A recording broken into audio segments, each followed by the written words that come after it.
அது தாமதித்தாலும் அதற்கு காத்திரு, அது நிச்சயமாக வரும், அது தாமதிப்பதில்லை. It will not fail even though it delays. Wait for it because it will certainly come. It will not delay. Hallelujah. எல்லாரும் பிரயாணம் செய்கிறவங்க தான். நீங்கள்லாம் பஸ்ஸில் போவீங்க, ட்ரெயினில் போவீங்க, ஃப்ளைட்டில் போவீங்க. இப்போ எல்லா இடத்துலையுமே அனௌன்ஸ்மெண்ட், மைக்கு வச்சு அனௌன்ஸ் பண்ணுறாங்க. இப்பொழுது இந்த ஊருக்கு போக வேண்டிய பஸ்ஸு இன்னும் ஒரு அரை மணி நேரம் தாமதமாக கிளம்பும் அப்படின்னு சொல்கிறாங்க. இல்லை ஒரு ரயில்வே ஸ்டேஷனில் போகிறோம், இந்த ட்ரெயின் நம்பர், இந்த ஊருக்கு போகிற ட்ரெயின் இன்னும் ஒரு அரை மணி நேரம் தாமதமாய் கிளம்பும் என்று சொல்லுகிறாங்க. அதே மாதிரி விமான நிலையத்துக்கு போனால் அங்கேயும் அப்படிப்பட்டதான அறிவிப்புகளை நாம் கேட்கலாம். உடனே நாம் என்ன செய்கிறோம்? எழுந்து வீட்டுக்கு போயிடுறோமா? இல்லையா? சரி வாங்க எல்லாம் பெட்டி படிக்கலாம் தூக்கிட்டு, அது தாமதிக்குதான். நான் 10 மணிக்கு போகட்டு வந்தேன், அவங்க 10:30 மணி 11 மணி சொல்கிறாங்க, அது தாமதிக்குதான். நம்ம பொட்டி படி வீட்டுக்கு போவோம். அப்படி நம்ம யாராவது போகிறோமா? போகிறது கிடையாது. எவ்வளோ நேரம் ஆனாலும் பரவாயில்ல, எப்படியாவது இன்றைக்கி பஸ்ஸை பிடிச்சி ஊருக்கு போயிடணும், இல்லை ட்ரெயினை பிடிச்சி போயிடணும், இல்லை ஃப்ளைட்டை பிடிச்சி போயிடணும் என்று சொல்லி நாம் காத்திருக்கிறோம். உலகத்திலே காத்திருக்குதல் என்பது ஒரு நடைமுறை வாழ்க்கையிலே சகஜமான ஒரு விஷயமாக இருக்குது. அல்லேலூயா. இங்க எல்லாருமே சூப்பர் மார்க்கெட் போயிருப்பீங்க, கடைக்கு போயிருப்பீங்க. சூப்பர் மார்க்கெட்டில் போய் பொருட்கள்லாம் வாங்குறீங்க. இப்போல்லாம் கூட கொடுக்குறாங்க, இல்லை தள்ளுற மாதிரி ட்ராலி வண்டி கொடுக்குறாங்க, என்னென்னமோ உதவிகள்லாம் செஞ்சு நம்மளை பொருட்களை வாங்குவதற்கு அனைத்து காரியங்களும் அவங்க செய்கிறாங்க. அல்லேலூயா. நீங்கள் ஏதாவது ஒரு பொருள் வாங்க வேண்டும் என்று நினைத்திருப்பீர்கள், அவர்கள் வேறு ஒரு பொருளை காண்பித்து இது மிகவும் நன்றாக இருக்கும், இது நன்றாக வேலை செய்யும், இதை நீங்கள் வாங்கிக் கொள்ளுங்கள் என்று சொல்லி அங்கே கடைக்குள்ளே இருக்கிற அந்த விற்பனை பிரதிநிதிகள், சேல்ஸ் எக்ஸிக்யூட்டிவ்ஸ், அதை நமக்கு தருவதற்கு மிகுந்த நாட்டமாக இருப்பாங்க. சரி, அதெல்லாம் கேட்டு பொருள்லாம் வாங்குறீங்க, கூடையில் போடுறீங்க, இந்த ட்ராலி வண்டியில் போடுறீங்க, எல்லாம் போட்டுட்டு நீங்கள் பில் போடலாம் என்று சொல்லி பில் கவுண்டர்கிட்ட வந்தீங்கன்னா அங்கே ஒரு கூட்ட ஜனங்கள் இருப்பாங்க. இங்கே 2 பேரோ 3 பேரோ 5 பேரோ அங்கே இருப்பாங்க. நம்மளும் போய் அந்த வரிசையில் நின்று நாம் பில் போட்டு தான் வாங்கிட்டு வரோம். ஐயோ 4-5 பேர் இருக்காங்களே, வாங்கின பொருள் வேண்டாம் அப்படின்னு சொல்லி விட்டுட்டு வரோமா? கிடையாது. இருந்தாவது நம்ம காத்திருந்து நம்ம வாங்கி கொண்டு வரோம். சரி, இப்போ எல்லாம் ஆன்லைன். இப்போ பர்ச்சேஸு வாங்க என்ன நடக்குது? ஆன்லைன் நடக்குது. சாப்பாடு கூட ஆன்லைன். பால் பாக்கெட் ஆன்லைனில் போடுற ஆட்களை பார்த்துருக்கீங்களா? நான் பார்த்துருக்கேன். பால் பாக்கெட் ஆன்லைனில் போடுறாங்க. ஏன் ஒரு பால் நடந்து வாங்க முடியாதா?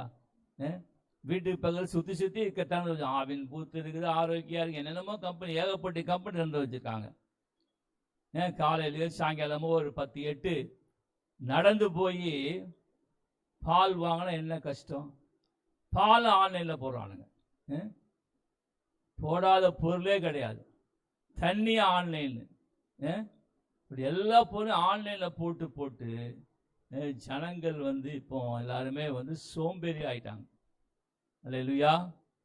ஜனங்கள் எல்லாம் செயல்படாத சோம்பேறித்தனத்துக்குள்ளாக பிசாசானவன் தந்திரமாக நடத்துகிறான்.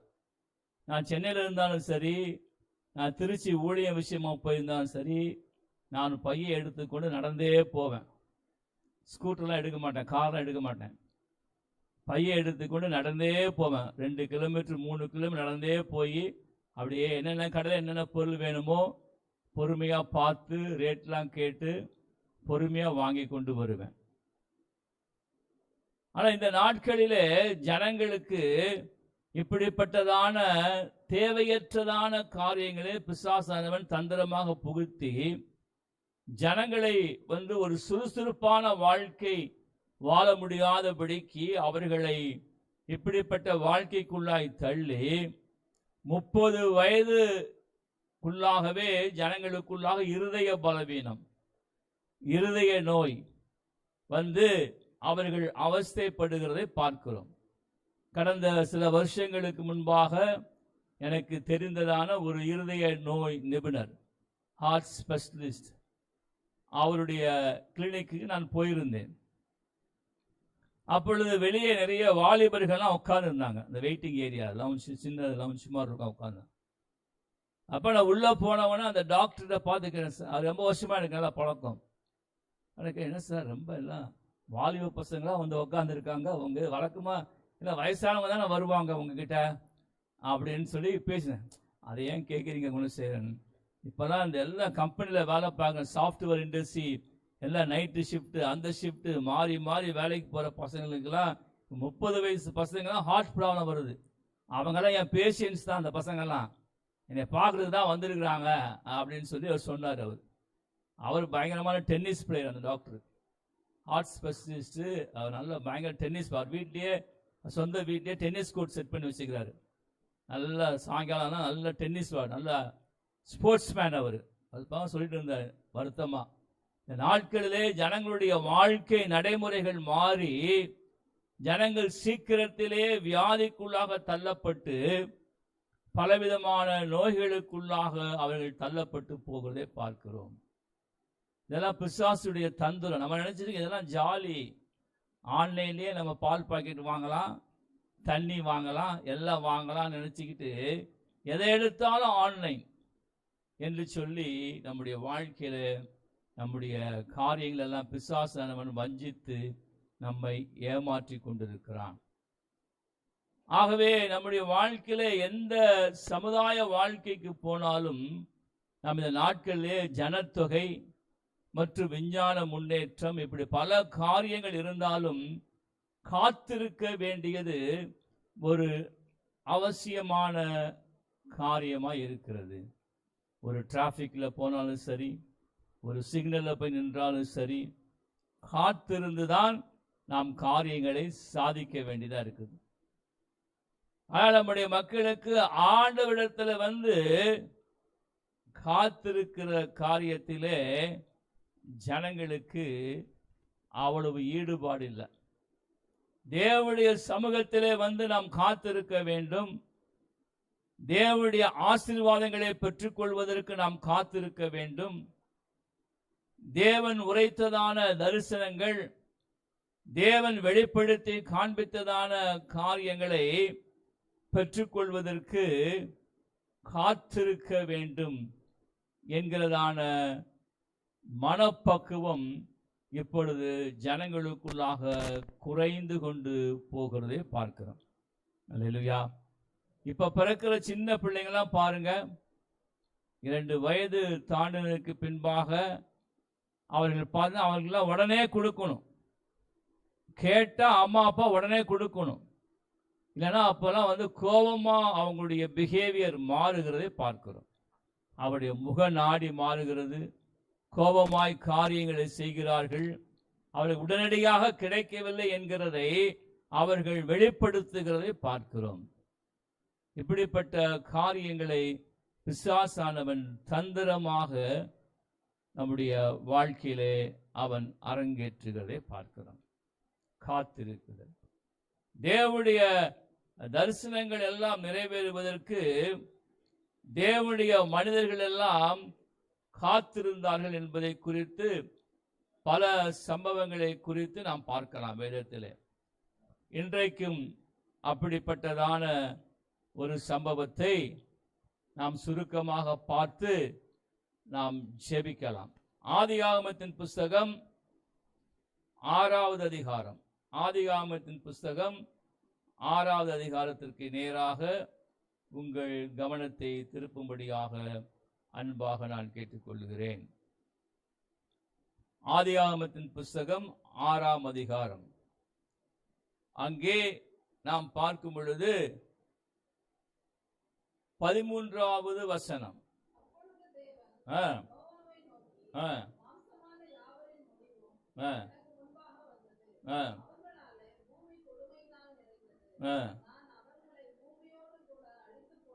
போதும். அப்பொழுது தேவன்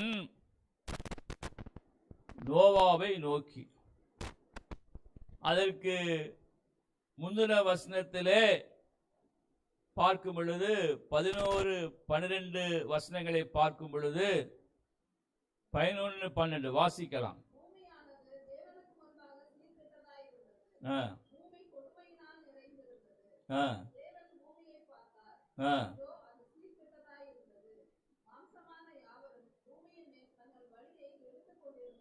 போதும். இதுதான் இப்ப நடந்துட்டு இருக்குது. பல ஆயிரக்கணக்கான வருஷங்களுக்கு முன்பாக நடந்து கொண்டிருந்தான சம்பவம் இந்த 2025வது வருஷத்தில் இருக்கிற நம்முடைய வாழ்க்கையில, நம்முடைய சமுதாயத்திலே, நாம் வாழ்கின்றதான இந்த உலகத்திலே நடந்து கொண்டிருக்கிறது. நோவாவின் நாட்களிலே நடந்தது போலவே மனுஷகுமாரன் வரும் நாட்களிலே நடக்கும். அதுதான் நடந்துட்டு இருக்கு. தேவனுக்கு முன்பாக சீர்கெட்டதா இருந்தது பூமியானது. பூமி கொடுமையினாலே நிறைந்திருந்தது. பூமி கொடுமையினாலே நிறைந்திருந்தது. கடந்த மாதத்தில் டிவியில செய்தி பார்த்து கொண்டிருந்தேன். ஒரு கிராமத்தில் பக்கத்து தெரு வீடுகளில் வாழுகிறதான 2 மனிதர்கள். ஒருவர் ஆடு வியாபாரி, ஆடு வாங்கி விற்கிற அப்படி வியாபாரி.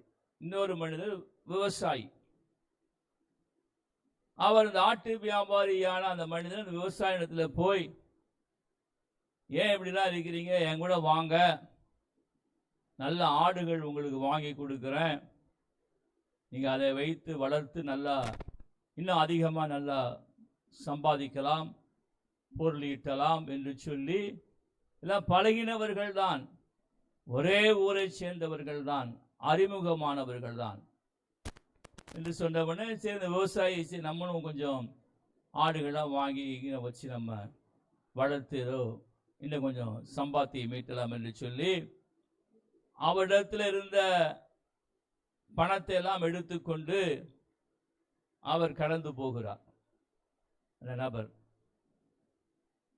அப்படி போகும் பொழுது அந்த ஆட்டு வியாபாரி பண ஆசையினாலே இவரோடு கூட கடந்து வந்ததான அந்த நபரை கொன்று போட்டு விட்டு அந்த பணத்தை திருடி விட்டார், பணத்தை கொள்ளையடித்து விட்டார்.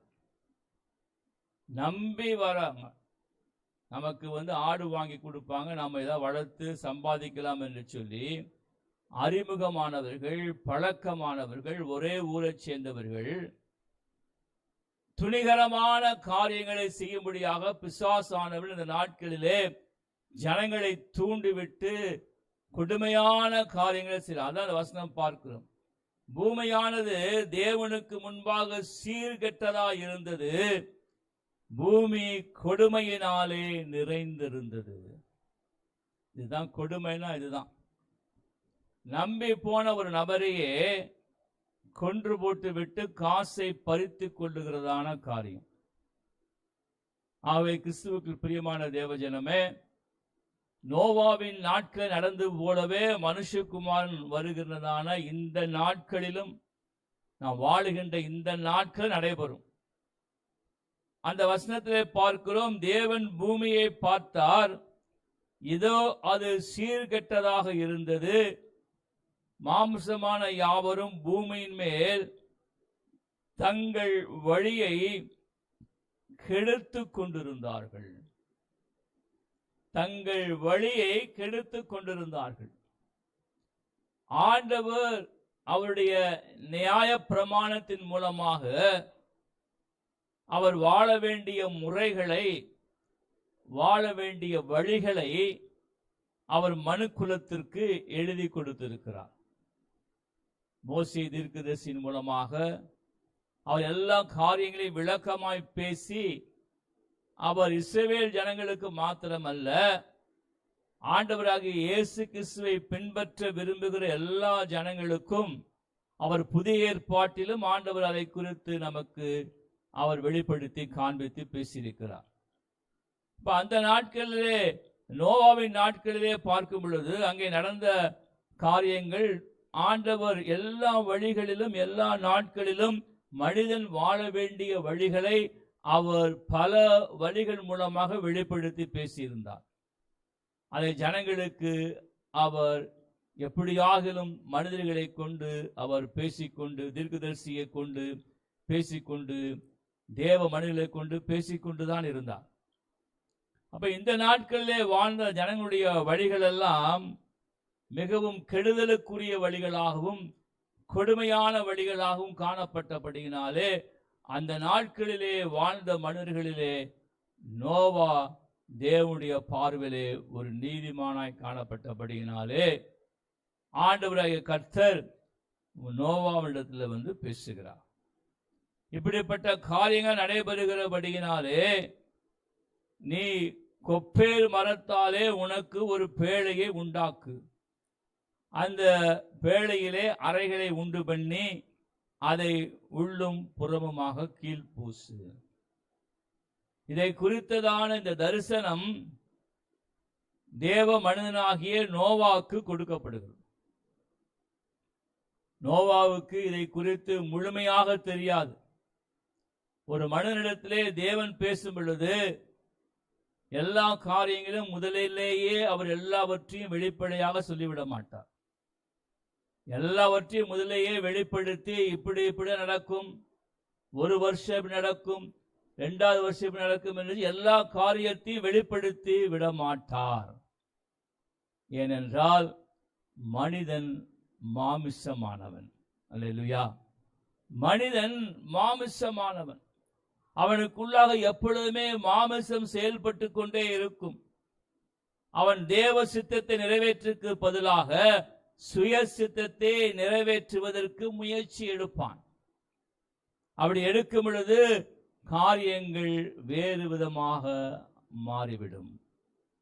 ஆண்டவருடைய தீர்மானம் ஒன்றுதான். ஆண்டவருடைய தீர்மானம் நிரந்தரமானதுதான். ஆண்டுடைய தரிசனமும் திட்டமும் நிரந்தரமானதுதான்.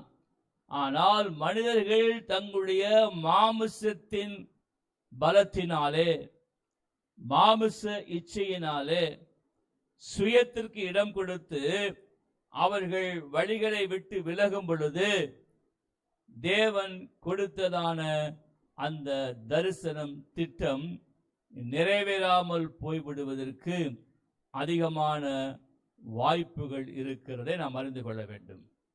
ஆகவே ஆண்டவர் எப்பொழுதுமே ஒரு தரிசனத்தை குறித்து ஒரு மனிதனிடத்திலேயோ, ஒரு கூட்டத்தினிடத்திலேயோ, ஒரு கூட்ட ஜனங்களிடத்திலேயோ சொல்லும் பொழுது அதை ஆண்டவர் கொஞ்சம் கொஞ்சமாக விளக்கி அந்த மனிதனிடத்தில் பேசி வெளிப்படுத்துகிறதை பார்க்கிறோம். இப்ப இங்கே ஆண்டவராகிய கர்த்தர் நோவாவிடத்திலே கொப்பேர் மரத்தினாலே உனக்கு ஒரு பேழையை உண்டாக்கு, அந்த பேழையிலே அறைகளை உண்டு பண்ணி அதை உள்ளும் புறமுமாக கீழ்பூசு என்று சொல்லி அதனுடைய ஒவ்வொரு ஸ்டெப்பாக சொல்லுகிறார். அது எவ்வளவு நீளம் இருக்க வேண்டும், எவ்வளவு அகலம் இருக்க வேண்டும், அதை எப்படி செய்ய வேண்டும், அதற்கு எப்படி ஜன்னல் வைக்க வேண்டும், அதிலேயே மாடி, கப்பல், பேழை என்றால் கப்பல், அதிலேயே மாடி வைத்து எப்படி கட்டுவது, என்னென்ன செய்ய வேண்டும் என்று சொல்லி அங்கே அருமையாக அற்புதமாக அங்கே விளக்கமாக சொல்லுகிறதை நாம் பார்க்கிறோம். ஆண்டவராகிய கர்த்தர் எதை வெளிப்படுத்தினாரோ, எதை கற்றுக் கொடுத்தாரோ அதை அப்படியே நோவா உள்வாங்கி அதை அப்படியே செய்கிறதை நாம் பார்க்கிறோம். நம்முடைய வாழ்க்கையிலே தரிசனம் நிறைவேற வேண்டுமானால் தேவன் எதை வெளிப்படுத்தி சொல்லுகிறாரோ, தேவன் எதை வெளிப்படுத்தி காண்பிக்கிறாரோ அதை அப்படியே அறிந்து புரிந்து கொண்டு நாம் நிறைவேற்ற வேண்டும். அதை அப்படியே செய்ய வேண்டும். நம்முடைய மனம் போன போக்கில் செய்தால் அந்த காரியங்கள் வாய்க்காது.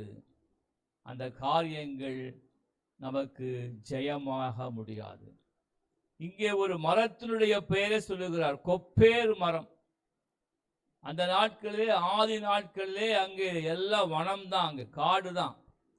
நிறைய விதமான மரங்கள் அங்கே இருந்திருக்கலாம். ஆண்டவர் குறிப்பாக கொப்பேர் என்கிற ஒரு மரத்தை பற்றி சொல்லுகிறார். ஏன் அப்படி சொல்லுகிறார்? ஆண்டவர் அங்கே பெரிய ஒரு ஜல பிரளயத்தை வரவழைக்க போகிறார். 40 நாட்கள் இடைவிடாமல் அங்கே பூமியிலே மழை பெய்ய போகிறது. அப்ப அந்த மழைக்கெல்லாம் அந்த மரம் தாக்கு பிடிக்க வேண்டும். அந்த கப்பல் சரியாக மிதக்க வேண்டும். அந்த தண்ணியில இருந்து அந்த மரம் எல்லாம் பிஞ்சு போயிடக்கூடாது. இல்லையா? மரம் எல்லாம் பிஞ்சு போயிடக்கூடாது. ஆனா ஆண்டவர் ஒரு குறிப்பிட்ட மரத்தை காண்பித்து, கொப்பேர் மரத்தினாலே நீ அதை செய் என்று சொல்லுகிறார். ஆண்டவர் அங்கே ஒவ்வொரு காரியமாக அங்கே நோவாவுக்கு ஆண்டவர் விளக்கி சொல்லுகிறதை நாம் பார்க்கிறோம். அங்கே எப்படி அந்த மிருக ஜீவன்களை அந்த கப்பலிலே ஏற்றி, அந்த பேழையிலே ஏற்றி வைக்க வேண்டும் என்கிற காரியத்தை எல்லாம் விளக்கமாக சொல்லுகிறார். அதற்கு பின்பாக அங்கே 7ஆம் அதிகாரத்திலே 4ஆம் வசனத்தில் இன்னும் 7 நாள் சென்ற பின்பு 40 நாள் இரவும் பகலும் பூமியின் மேல் மழையை வருஷிக்க பண்ணி நான் உண்டாக்கின ஜீவ ஜந்துக்கள் அனைத்தையும் பூமியின் மேல் இராதபடிக்கு நிக்கிரகம் பண்ணுவேன். நோவா தனக்கு கர்த்தர் கட்டளையிட்டபடியெல்லாம் செய்தான். ஜலப்பிரளயம் பூமியின் மேல் உண்டான பொழுது நோவா 600 வயதுள்ள மனுஷனாக இருந்தான். அல்லேலூயா, அல்லேலூயா. இப்படியாக நோவாவுக்கு தேவன் வெளிப்படுத்தி காண்பித்ததான காரியத்தின் பிரகாரமாகவே செய்தான். நம்முடைய வாழ்க்கையிலே தரிசனம் கொடுக்கப்படும் பொழுது, தேவனுடைய திட்டம் கொடுக்கப்படும் பொழுது, தேவனுடைய தீர்மானம் கொடுக்கப்படும் பொழுது, அது தேவனிடத்திலிருந்து ஆலோசனையை பெற்றுக்கொள்ள வேண்டும். நம்முடைய சுய ஆலோசனையை, நம்முடைய சுய சித்தத்தை நாம் செய்யக்கூடாது. அல்லேலூயா. சுய சித்தத்தை செய்யக்கூடாது. சுய விருப்பத்தை நிறைவேற்றக்கூடாது. ஆண்டவர் என்ன சொன்னாரோ அது அப்படியே செய்ய வேண்டும்.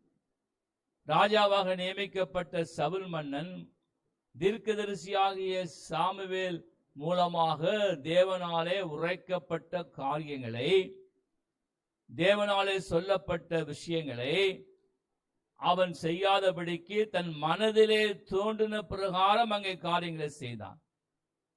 ஆண்டவர் எல்லாரையும் அழிக்கும்படியா சொன்ன பொழுது சவுல் மன்னன் அங்கே நலமாய் இருந்ததான, செழுமையாய் இருந்ததான மிருகங்களை கொன்று போடாமல் அவன் தன்னோடு கூட அழைத்து கொண்டு எடுத்துக்கொண்டு வந்தான் என்று சொல்லி பார்க்கிறோம்.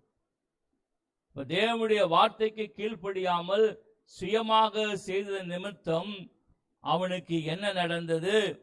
அவனுடைய ராஜ்ய பாரத்தை இழந்து போனான். அவனுடைய தரிசனத்தை இழந்து போனான். கிறிஸ்துவுக்கு பிரியமான தேவஜனமே, நம்முடைய வாழ்க்கையிலே ஆண்டவர் கொடுக்கிறதான தரிசனம் நிறைவேற வேண்டுமானால் தேவனிடத்திலிருந்து வெளிப்படுத்தப்படுகிற ஆலோசனைகளை, வழிகாட்டுதல்களை, முறைகளை தேவன் சொன்ன வார்த்தையின்படியே நாம் செய்ய வேண்டும். 8வது வசனத்தில் பார்க்கிறோம், தேவன் நோவாவுக்கு கட்டளையிட்டபடியே, தேவன் நோவாவுக்கு கட்டளையிட்டபடியே அவன் செய்கிறதை குறித்து அங்கே நாம் பார்க்கிறோம். 12வது வசனத்திலே 40 நாள் இரவும் பகலும் பூமியின் மேல் மழை பெய்தது என்று சொல்லி பார்க்கிறோம். 40 நாள் இரவும் பகலும் பூமியிலே மழை பெய்தது என்று சொல்லி கற்பனை கூட செஞ்சு பார்க்க முடியாது. நம்முடைய பட்டணங்களிலே ஒரு நாள் விடாமல் மழை பெய்தாலே தாக்கு பிடிக்க முடியாது. 2015வது வருஷத்துல விடாமல் மழை பெய்தது. அப்படி 35 சென்டிமீட்டர்னு சொன்னாங்க. இப்ப ஒரு இடத்துல ஒரே நாள் 65 சென்டிமீட்டர் மழை பெஞ்சிருக்குது. அதெல்லாம் தாக்கு பிடிக்கவே முடியாது, பயங்கரமான மழை. இப்ப 40 நாள் இரவும் பகலும் விடாமல் மழை பெய்தால் எப்படி இருக்கும் என்கிறதான காரியத்தை நாம் அந்த அதிகாரத்திலே வாசிக்கும் பொழுது நாம் அறிந்து கொள்ள முடிகிறது. கிறிஸ்துவுக்குள் பிரியமான தேவஜனமே, இங்கே நோவாவுக்கு இந்த தரிசனம் கொடுக்கப்பட்டு தேவனுடைய திட்டம் சொல்லப்பட்ட பின்பு அவர் அந்த நாட்களிலே வாழ்ந்ததான ஜனங்கள் மத்தியிலே போய் இதை குறித்து 120 வருஷம் அவர் பிரசங்கம் செய்கிறார். அல்லேலூயா. 120 வருஷம் இதோ வெள்ளம் வரப்போகிறது, ஜல பிரளயம் வரப்போகிறது, பூமியில் உள்ள ஜீவராசிகளாம் அழிக்கப்பட போகிறார் என்று சொல்லி அவர் தொடர்ச்சியாக தேவனுடைய வார்த்தையை அங்கே பிரசங்கித்து சொன்னதற்கு பின்பாகவும் ஜனங்களுடைய இருதயத்திலே உணர்வு இல்லாதபடியினாலே அவர்கள் மனம் திரும்பவில்லை. வெள்ளம் அவர்களை வாரிக்கொண்டு போகும் மட்டும் அவர்கள் உணர்வில்லாது இருந்தார்கள். இந்த நாட்களிலும் நாம் பார்க்கிற இந்த பூமியிலே 2025ஆம் வருஷத்தில் நாம் பார்க்கிற ஜனங்கள், இந்த பூமியில் உள்ள காரியங்கள் எல்லாம் அப்படிதான் நடைபெற்று கொண்டிருக்கிறது. ஜனங்களுக்குள்ளாக உணர்வில்லாத இருதயத்தோடு கூட அவர் இருக்கிறதை பார்க்கிறோம். நோவாவுக்கு தேவனுடைய வார்த்தையும் இந்த காரியமும் இந்த தரிசனமும் இதை குறித்ததான காரியங்கள் வெளிப்படுத்தப்பட்ட பின்பு அவர் 120 வருஷம் அவர் தொடர்ச்சியாக ஜனங்களிடத்தில் இதை எடுத்து கொண்டு போனார். இதை பற்றி சொன்னார், எச்சரிப்பின் செய்தியை சொன்னார். ஆனால் ஜனங்கள் அதை ஏற்றுக்கொள்ளாதபடியினாலே நோவாவின் குடும்பத்தில் இருந்த நபர்கள் மாத்திரம்தான் காப்பாற்றப்பட்டார்கள். வேற ஒருத்தர் கூட மனம் திரும்பல, ஒருத்தர் கூட ஆண்டவருடைய வார்த்தையை ஏற்றுக்கொள்ளவில்லை. ஒருவர் கூட அந்த பேழையாகிய அந்த கப்பலுக்குள்ளாக வரல. ஆண்டவர் சொன்னதான அந்த ஜோடியான மிருக ஜீவன்கள், அதற்கு பின்பு நோவாவின் குடும்பம், இவர்கள் மட்டுமே காப்பாற்றப்பட்டார்கள் என்று சொல்லி பார்க்கிறோம். கிறிஸ்துவுக்குள் பிரியமானவர்களே, நாம் வாழுகின்றதான இந்த நாட்கள் கடைசி நாட்கள், மனுஷகுமாரன் பூமிக்கு வருகின்ற நாட்கள். ஆகவே இந்த நாட்களிலே ஆண்டவர் நமக்கு கொடுக்கிறதான தரிசனத்தை நாம் பெற்றுக்கொள்வது மாத்திரமல்ல, அது நிறைவேறும்படியாக நாம் காத்திருக்க வேண்டும். அதை நிறைவேறும்படியாக தேவனிடத்திலிருந்து சரியான வார்த்தைகளை நாம் காத்திருந்து பெற்றுக்கொள்ள வேண்டும். அது மாத்திரமல்ல, நாம் தேவனுடைய வார்த்தைகளை ஆண்டவரிடத்தில் பெற்றுக்கொண்டதன் பிரகாரமாகவே நாம் செய்ய வேண்டும்.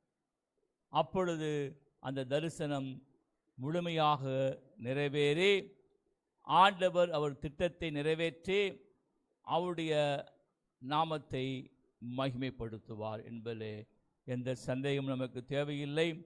ஆகவே நாம் கண்களை மூடி இந்த நாளிலே ஆண்டவரை நோக்கி பார்ப்போம். தரிசனம் நிறைவேற வேண்டுமானால் தேவனுடைய வேலைக்காக காத்திருக்க வேண்டும். அதற்கு பின்பாக தேவனிடத்திலிருந்து ஆலோசனைகளையும் வழிகாட்டுதலையும் கட்டளைகளையும் நாம் பெற்றுக்கொள்ள வேண்டும். மூன்றாவது, ஆண்டவர் எதை வெளிப்படுத்தி காண்பித்தாரோ, எதை சொன்னாரோ, எவைகளை வெளிப்படுத்தி காண்பித்து இப்படி செய் என்று சொன்னாரோ அதை அப்படியே செய்கிறவர்களாக இருக்கணும். நமக்கு தோன்றுகிற விதம், நம்முடைய சுய ஆலோசனை, நம்முடைய சுய விருப்பம், மாமிசத்திலே தோன்றுகிற எண்ணங்கள் மூலமாக நாம் செய்வதற்கு துணிந்து கடந்து போவோமானால் நம்முடைய வாழ்க்கையிலே அந்த தரிசனம் பாதிக்கப்பட்டு போய்விடும். அந்த தரிசனம் நிறைவேறாமல் போய்விடும். அந்த தரிசனம் பாதியிலேயே நின்று போய்விடும் என்பதை அறிந்து நாம் ஜாக்கிரதை உள்ளவர்களாக, எச்சரிக்கை உள்ளவர்களாக இந்த நாட்களிலே நாம் தேவனுடைய சமூகத்திலே காத்திருப்போம். அவரிடத்திலிருந்து கட்டளைகளையும் வார்த்தைகளையும் ஆலோசனைகளை பெற்றுக்கொள்வோம். அவர் சொன்ன பிரகாரமாகவே செய்வதற்கு நம்மை ஒப்பு கொடுப்போம். அப்பொழுது தேவன் ஆபகுக் 2:3 சொன்னப்பட்ட பிரகாரமாகவே அது தாமதித்தாலும் நிறைவேறும். அதற்காக காத்திரு என்ற வார்த்தையின் பிரகாரமாகவே அவர் செய்து அவருடைய நாமத்தை மகிமைப்படுத்துவார். தகப்பனே, உம்முடைய வார்த்தைக்காக நன்றி. ஆபகுக் 2:3 பிரகாரம் இந்த மாதம் முழுவதும் நீர் பேசின மகாபெரிய தயவுகளுக்காக, கிருபைகளுக்காக, இரக்கங்களுக்காக நன்றி செலுத்துகிறோம். தேவரீர் நீர் சகலவற்றையும் செய்ய வல்லவர். நீர் செய்ய நினைத்திருக்கிற காரியம் ஒன்றும் தடைபடாது, ஒன்றும் தடைபடாது. ஷகார பூத்தனா ஹதுருக்கு ஜே ரஹா கதிலி மஹது நீத்தரகா ஜெஹே ரஹா கதுனு ஷிகினி கந்தரா. குறித்த காலத்தில் தரிசனங்கள் எல்லாம் நிறைவேறும் என்று சொல்லி நாங்கள் விசுவாசித்து அறிக்கை செய்து பேசுகிறோம்.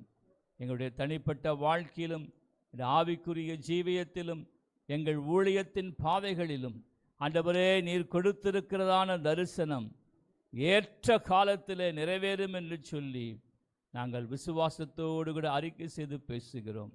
இயேசு கிறிஸ்துவின் நாமத்தினாலே இந்த நாளிலே சத்தத்தை கேட்டுக்கொண்டிருக்கிற ஒவ்வொருடைய வாழ்க்கையிலும் தகப்பனே, உம்முடைய தரிசனங்கள், உம்முடைய திட்டங்கள், உம்முடைய ஆலோசனைகள் நிறைவேறும்படியாக உம்முடைய பரிசுத்த கருத்துக்குள்ளாய் ஒப்பு கொடுத்து நாங்கள் செபிக்கிறோம் ஆண்டவரே. அதற்காக காத்திருக்கவும், அதற்கான தேவனுடைய வார்த்தைகளையும் கட்டளைகளையும் ஆலோசனை பெற்றுக்கொள்ளவும், அதை அப்படியே நிறைவேற்றத்தக்கதான நல்ல இருதயத்தை, நல்ல மனப்பக்குவத்தை, நல்ல சிந்தனையை தருவீராக. ரீ கபா ஹாந்தரி கதுனுஹோ சே கபா ரகௌ தி ஹதுஹா அபா ஹபுஹா நீ ஹபா ரெகபேனா சீக்கரீத்தக்கரா. வலுவாதபடி காக்கிறவரும் மாசற்ற சன்னிதானத்திலே நம்மை நிலைநிறுத்த வல்லவருமாய் இருக்கிற ஆண்டவராக இயேசு கிறிஸ்துவின் நாமம் மகிமைப்படுவதாக. ஒவ்வொருடைய ஜனங்களுடைய தேவைகளை சந்திங்க. சிறியோர் முதல் பெரியோர் வரை ஒவ்வொருவரையும் பெயர் பெற ஆசீர்வதிங்க ஆண்டவரே. ஏசாயா 55:5, எசேக்கியேல் 36:37, லேவியராகமம் 26:9, எபிரேயர் 6:14 பிரகாரம் நல்ல ஒரு பெருக்கம் ஆண்டவரே, நல்ல ஒரு பெருக்கம், நல்ல ஒரு விரிவாக்கம் ஆண்டவரே, நல்ல ஒரு ஆசீர்வாதம் ஆண்டவரே. ஆத்துமாக்களே கொள்ளை பொருளாய் தந்து நீர் ஆசீர்வதிக்கும்படியாக உம்முடைய பரிசுத்த கரத்துக்குள்ளாய் ஒப்பு கொடுத்து செபிக்கிறோம். தேவரீர் எங்களை ஆசீர்வதித்து உம்முடைய கரம் எங்களோடு கூட இருந்து தீங்கு எங்களை துக்கப்படுத்தாதபடிக்கு எங்கள் எல்லைகளை விரிவாக்கும், எல்லைகளை விரிவாக்கும், எல்லைகளை விரிவாக்கும் என்று சொல்லி விண்ணப்பம் செய்து செபிக்கிறோம் ஆண்டவரே. எல்லா வியாதி பலவீனங்களையும் மாற்றி போடுங்க, எல்லா தேவைகளையும் சந்திங்க.